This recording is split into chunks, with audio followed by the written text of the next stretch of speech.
Elle est bonne, sa paire.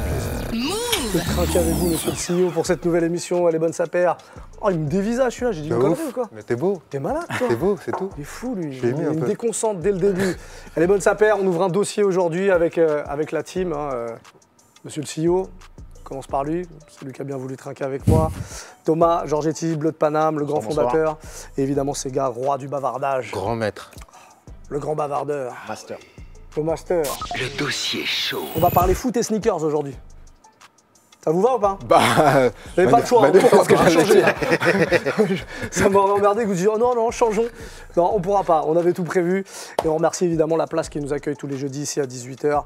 On vous remercie, vous, pour vos commentaires, pour vos idées de thèmes de temps en temps. Voilà, ça nous fait toujours plaisir. Et pour parler foot et sneakers, on a un invité aujourd'hui. On l'accueille ou pas? Ah oui. Allez, il s'appelle David Bellion, il est avec nous. Et on applaudit les invités aussi comme d'habitude, évidemment.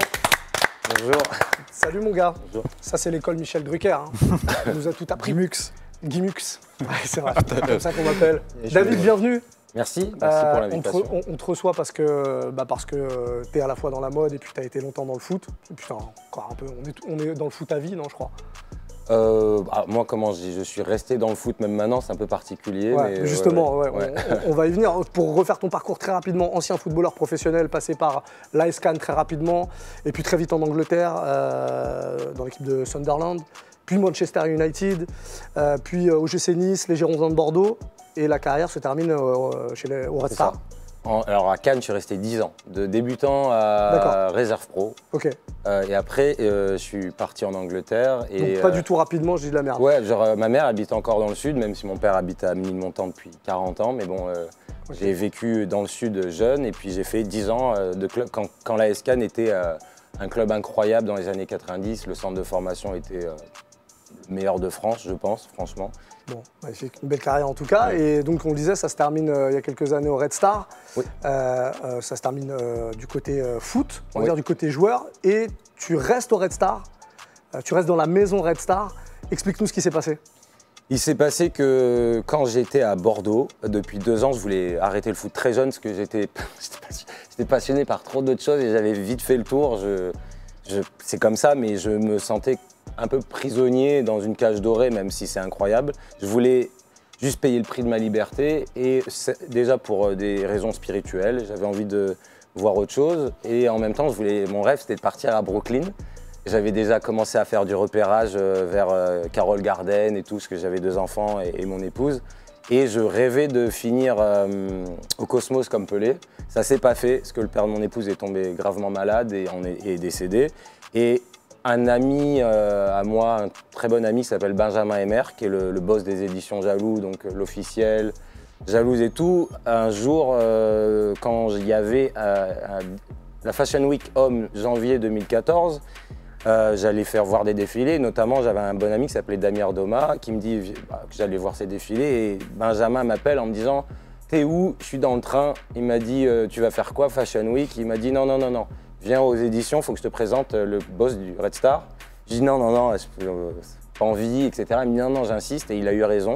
Parce que cette époque-là, pour toi, c'était Cosmos ou fini, c'est ça? Ouais, exactement. Ok. Et donc, c'était exactement ça. Je voulais même pas jouer au foot. Et il m'a dit non, mais vous allez même pas parler de foot. Donc, j'ai dit ah ok. Donc, ça m'a intéressé. Et à partir de là, on a parlé de photos, de films.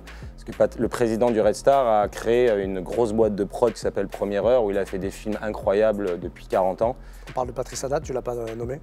Pardon, c'est Patrice Haddad, donc, avec qui ça a matché. Et à partir de là, j'ai eu un coup de cœur.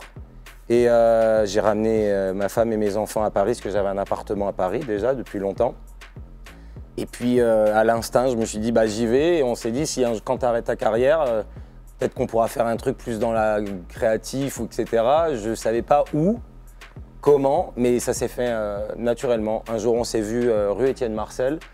En sortant d'un rendez-vous avec Pascal Montfort. Je m'en rappelle de ce jour-là, on s'est dit bon, il reste 1 an, on fait comment? J'ai dit écoute, moi je suis fatigué, bon ok, on fait autre chose. Et j'ai dit viens, je fais de la direction créative pour le club. J'ai commencé comme ça, à l'instinct.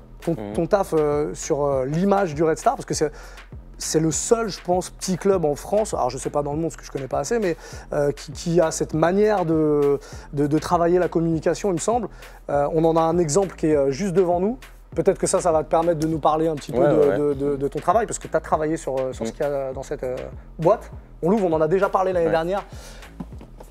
Et de ton côté? Non, on te laisse faire. C'est une boîte à tiroirs. Allez. Ah bah oui, de ton côté en fait. Oui, je peux vous raconter un peu l'histoire. Donc ça, c'est sorti l'année dernière? C'est sorti l'année dernière. Le timing, c'est que on l'a sorti au moment donné où il y a eu un truc un peu compliqué au Stade Bauer ce jour, sans rentrer dans les détails, qui a fait qu'il y a eu une sorte de buzz pour nous pour la sortir à ce moment-là. C'était assez, bon bref, c'est les aléas. Il y a eu un truc où en fait, vu que la chaussure est associée au stade, vu ce qui s'est passé au moment où on allait la sortir, on a dû à un moment donné. On n'a pas pu faire ce qu'on voulait faire, pourtant on a sorti une vidéo, des barres de rire, la vidéo. Voilà, il y avait pas mal de choses, mais la création, elle était c'était génial parce que petit à petit, avec tout ce qu'on faisait, comme je m'occupe de l'image et aussi un peu de la direction créative et d'autres choses, du brand management créatif en général, quand Adidas est venu, ils m'ont dit voilà, il y a la Sobakov qui sort, on aimerait bien faire un petit drop pour vous sur la France. Voilà, carte blanche. Moi, si on me donne carte blanche, je vais au bout de l'obsession. Et donc, j'ai fait des recos d'obsessionnels, vraiment, avec des zips, des stitches, des fausses semelles, avec des faux stickers qui auraient à un moment donné sales avec de la boue dessus. Tout était un truc complètement terrasse football. On précise que c'est voilà, justement, le terrasse football, on y viendra après, mais on précise que c'est une vraie paire adressée aux supporters et pour leur rendre hommage aussi. C'est pour leur rendre hommage avec des petits détails, c'est-à-dire que quand on l'enlève, il y a le petit logo comme une Copa mondiale. Donc c'était que des petits détails comme ça. Il y a les lacets rouges, il y a les lacets verts. Et en fait, moi je suis obsédé par le noir, c'est rare, je suis en gris, mais c'est parce que peut-être que je suis heureux. En général, c'est noir.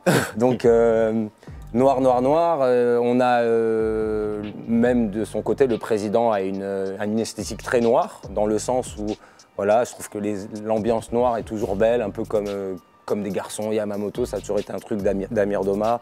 Et donc on s'est dit, si on sort une paire avec les couleurs, rouge et vert, etc., j'ai dit, tu sais quoi, les gens ils vont pas la porter. Tu vas la porter une fois, tu vas la garder, mais tu vas pas... Nous, ce qu'on voulait, c'est que les gens ils la salissent, qu'ils aillent en galère. Tu peux jouer au foot avec en five, tu peux...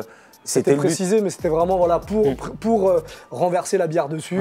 C'était voilà, donc à la base, base, je me suis dit triple black, triple fabrique, et à partir de là, j'ai commencé à... C'est génial, hein, même si on n'est pas arrivé au bout, parce que pour des raisons techniques, Adidas ne pouvait pas faire les zips comme je voulais, des trucs pour cacher. Mais bon, en tout cas, au final, moi, je la porte assez souvent, parce qu'elle est noire, elle est simple, et il y a des petits détails. Et, j'ai une esthétique qui est plus portée sur truc japonais, très simple. Et j'arrivais pas à avoir de la couleur, je sais pas, rouge et vert pour dire des logos, c'est pas notre délire. On n'a pas ce délire-là au Red Star. On aime bien que les choses vivent, je sais pas. Ouais, donc c'est parti de là, mais j'ai pas fait d'études, j'ai pas fait d'école, j'ai juste mis beaucoup d'argent dans les magazines pendant toute ma carrière à déchirer toutes les pages. Tu dis que tu n'as pas fait d'études, mais tu t'es cultivé toi-même quand même. Par des magazines, The Face, ID, Brutus, je sais pas, tout ça me passionnait. Et donc à force, à un moment donné, de me dire tiens, tu peux sortir une basket, alors que la basket, quand tu la vois, elle est super simple. Hein, mais c'est génial. Dans ma vie, j'ai fait une basket de foot. Une basket, c'est des petits détails de la vie, des souvenirs qui sont... C'est inestimable, c'est des trucs très... Ouais, c'est super cool quoi, donc ouais. Tout à l'heure tu parlais de Terrace Sneakers, là on est en plein dedans. Tiens, Sega, qui veut m'expliquer? Sega? La culture terrestre en fait c'est un peu, moi je traduirais ça plutôt par la culture football, culture stade. Donc ce qu'il faut juste avoir en tête c'est que voilà, Adidas c'est quand même 1949, donc Nike, juste pour resituer, c'est 1964. Donc Adidas, c'est une marque donc, européenne, allemande, et qui est très du coup connectée à tout ce qui se passe, ces sports rois au départ. En tout cas, Adidas, c'est athlétisme et football. Et donc ce temps-là, entre 49 et 64, c'est le temps qu'a pris Adidas pour se développer dans la culture football. Et la culture terrestre, elle vient un petit peu avec ça. C'est un peu l'idée que la paire qui est portée au stade, à l'origine, par les footballeurs, après ça devient des paires d'entraînement, c'est les paires d'entraînement qui finissent par être portées dans la rue. Et ben cette culture-là, elle se diffuse largement dans les années 80, on va dire, 80-90, quand vraiment le game de la sneaker commence à exploser et que en fait le supporter, parce que ça s'est beaucoup développé en Angleterre, quand le supporter en fait, est fier de porter les couleurs, la paire de son équipe et qui se retrouve dans les bars par finir par boire des bières. Donc ça a donné plusieurs paires. Donc c'est beaucoup Adidas au début. Donc c'est la Gazelle, c'est la Samba, c'est la Gate aussi qui arrive juste après. Et pour le côté lifestyle, ouais. Ouais, pour le côté lifestyle. C'est la Trip Tram, c'est tout ça. En fait, c'est surtout associé aux casuals, la fameuse. Aujourd'hui, ouais. Ouais, c'est le fameux mouvement mode, on va dire, des Anglais, qui a suivi un peu le côté mode, où avant c'était des gens qui étaient originaux, etc. Et en fait, les casuals ont pris le pas là-dessus. Et en gros, c'est beaucoup la culture populaire, c'est donc les gens des zones populaires qui avaient envie de s'habiller comme les gens de la société. En fait, ils voulaient se fondre dans le mouvement, en fait. Et donc, ils ont adopté plein de marques comme Stone Island, CP Company, etc., qui étaient des marques plutôt haut de gamme, pour se fondre dans la masse, pour ne pas être identifiés comme des prolos, être dans la masse. Quand on va au stade, on veut être dans la masse. Il y avait aussi un côté très hooligan qui faisait un peu plus parler.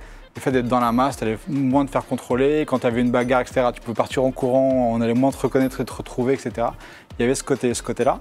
Et donc, c'est devenu une identité. C'est-à-dire qu'en gros, leur désir était d'être élégant, d'avoir un certain style et d'être élégant avec des belles pièces et des choses comme ça quand ils allaient au stade.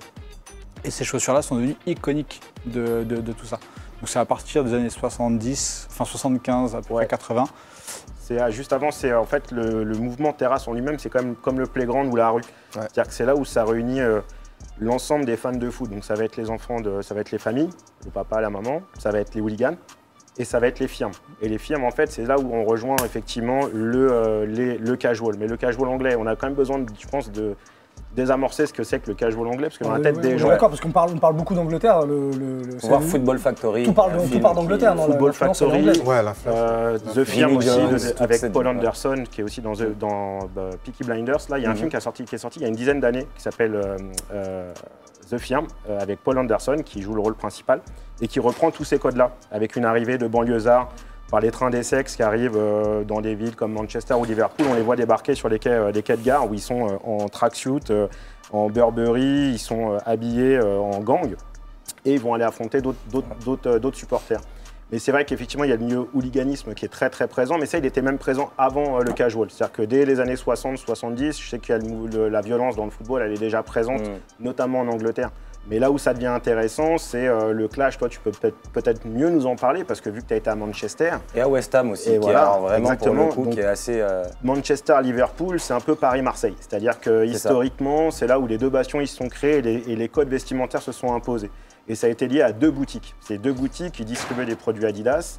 Et ne voulant pas distribuer ce que l'autre boutique avait à Liverpool et vice-versa à Manchester, ils s'arrangeaient pour splitter les catalogues. Ouais. Donc du coup, ils allaient un coup en Angleterre pour l'acheter, en Allemagne, excusez-moi, pour aller chercher des modèles qui étaient fabriqués que dans l'Est de l'Europe.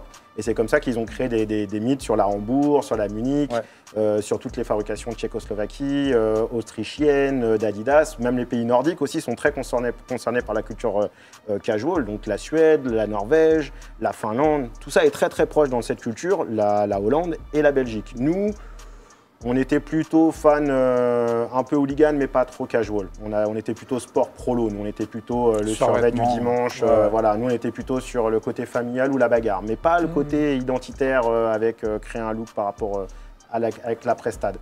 Je suis ami avec quelqu'un peut-être que tu connais, Simon Wolf. Bien sûr, un très bien qu'on peut saluer d'ailleurs. Voilà, et donc lui, il a vécu cette culture à Londres. Oui. Il travaillait dans un barbershop où tout le monde allait. Il est fan d'Arsenal. Il m'a raconté justement cette histoire qu'en France, les gens, quand ils vont au stade, ne s'habillent pas vraiment. En Angleterre, il y avait ce côté justement casual il y avait vraiment des vrais pop stars qui allaient au stade, mais ils s'habillaient un peu chic, mais discret. Et il me racontait toute cette histoire des années 90 avant de partir à New York et faire sa vie là-bas. Il est de la team suprême, etc. maintenant. Et donc c'était assez fascinant d'entendre son histoire, ce qu'il a vécu. Moi, je l'ai vécu en 2000 quand je suis arrivé à Sunderland, parce que j'avais dans ma tête comment je m'habillais à Cannes, à Paris. C'était survêt Lacoste, casquette Lacoste, banane Lacoste et Clarks aux pieds. J'avais mes Clarks. J'avais que des Clarks et un ciré Lee Hansen. Wu-Tang. En fait, moi, c'était Wu-Tang, c'était ma vie. Et donc, et quand je suis arrivé en Angleterre en 2001, je vois Stone Island, CP Company. J'avais 18 ans, donc je connaissais pas trop ces marques-là. Puis je regardais leur style. Puis à Sunderland, Newcastle, c'est pour comparer PSG Marseille, Sunderland Newcastle, c'est Lille-Lens, mais fois 1 million. C'est les plus grosses arrestations du foot anglais, c'est là-bas. C'est une dinguerie. Ouais. Et donc là, j'ai commencé comme j'aimais la mode et à observer les gens, j'ai commencé à voir un peu leur style. Donc vraiment, ce terrasse football, je l'ai vu. Et puis, bon, genre, le plus grand représentatif de cette ambiance, c'est Gary Absden qui fait la Adidas Spécial, qui a refait la Blackburn il n'y a pas longtemps, qui s'est vendue je sais pas combien, etc.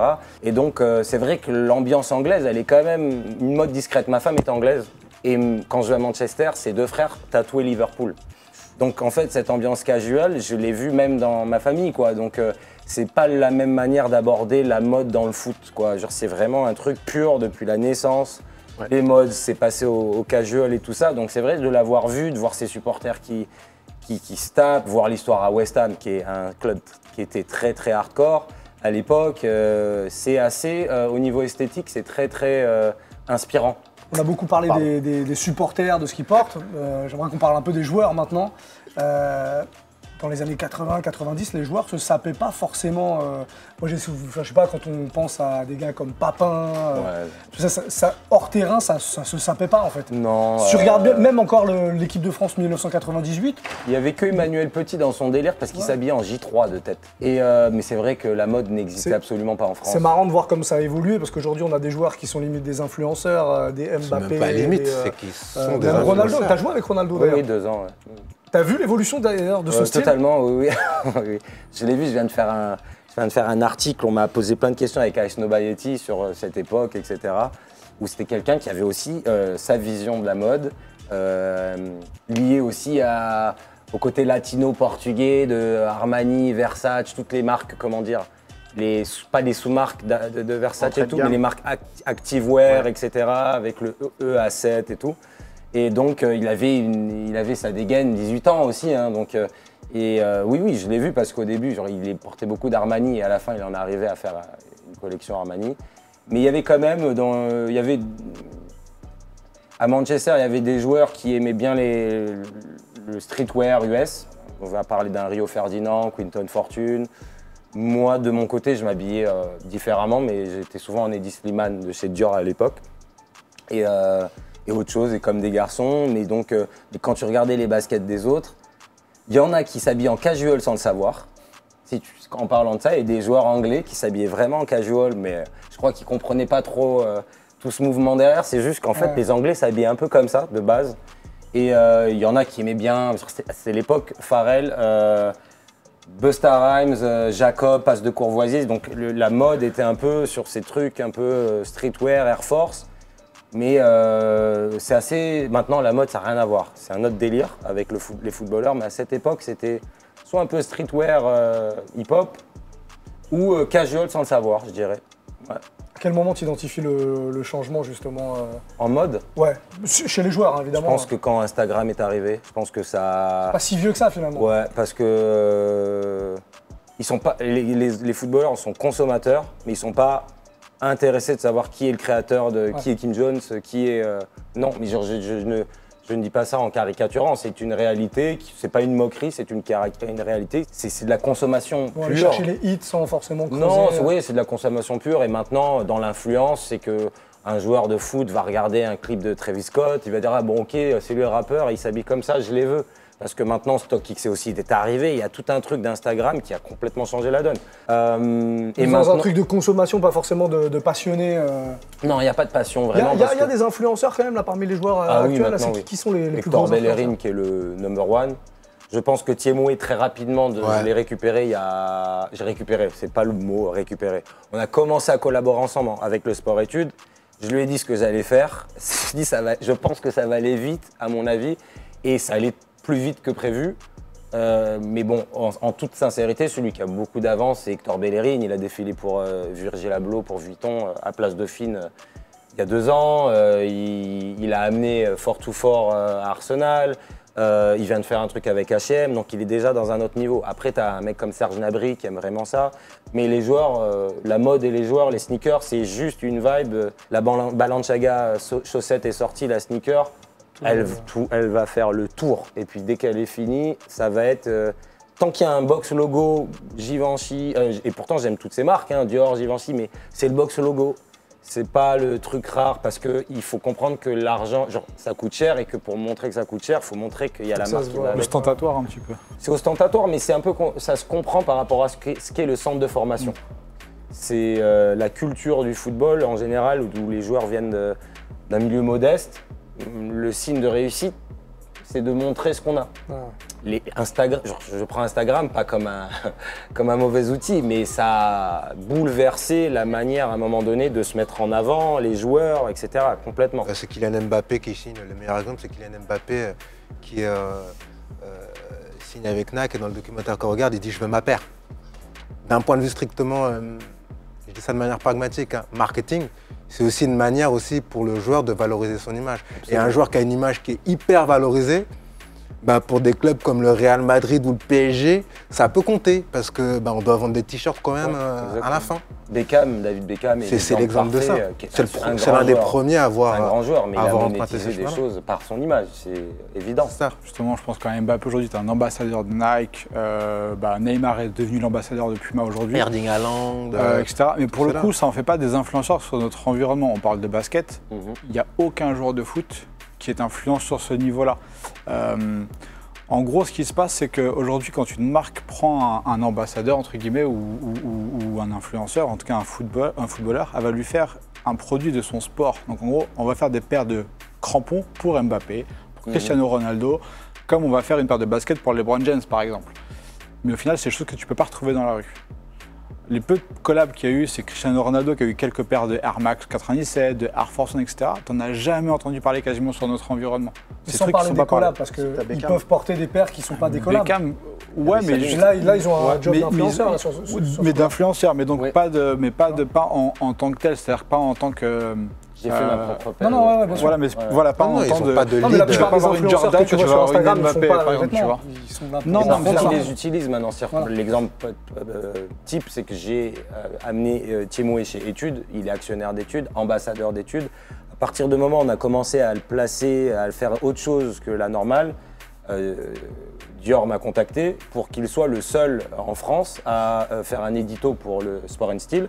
Et ça a été le seul à vraiment compter et à même montrer un nouvel accessoire de la Air Dior, les pulls, etc., qu'il n'avait même pas mis sur Travis Scott, etc. Donc par rapport à ça, c'est une paire de baskets, de basket, Air Jordan, mais ils commencent à utiliser aussi les footballeurs parce qu'ils voient aussi l'impact si le footballeur tient la route aussi sur son image, parce que la mode est très prudente avec les footballeurs parce qu'un jour, ça peut aller et après, ça ne peut vraiment ne pas aller du tout. Il me semble qu'on a moins peut-être en France l'équivalent d'un LeBron James pour que les gens imaginent très bien.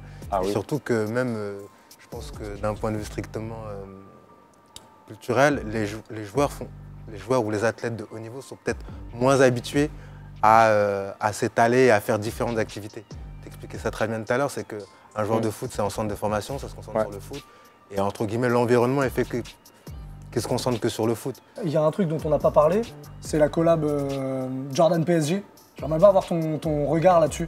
J'ai celle que j'aime personnellement, genre elles sont toutes jolies, hein, mais celle que je trouve qui me plaît le plus, c'est la 6 rétro, je crois. Un peu grise, je sais pas si on dit le daim, je sais pas un peu. Je trouve qu'elle est bien parce qu'elle est assez sobre. Moi, ma premier fantasme mode, c'était la Air Jordan 8. C'est mon premier achat parce que j'étais été bon à l'école. Mais ma préférée, c'est là. C'est ouf. Hein, on en parle, avec on en a parlé. Le pompon, je l'ai eu en blanche. Pas les noirs, je les voulais en blanche. Et après, bon, la Jordan 1, pour moi, c'est bon. Mais la référence. Quand tu as vu la collab arriver, Jordan PSG, ça t'a paru naturel? T'étais surpris? Très smart pour Jordan de s'installer en France par le PSG. Les maillots. Puis je connais Guillaume Salmon qui est là-bas, qui fait un très très bon boulot. Non, je trouve que les produits sont à l'image du club, c'est vraiment un truc très cadré, blockbuster de haut niveau, et je pense que les produits finis sont quand même de qualité. Ce qu'ils font, c'est de qualité. Donc après, c'est pas notre délire. C'est pas le mien personnellement, mais je respecte absolument le.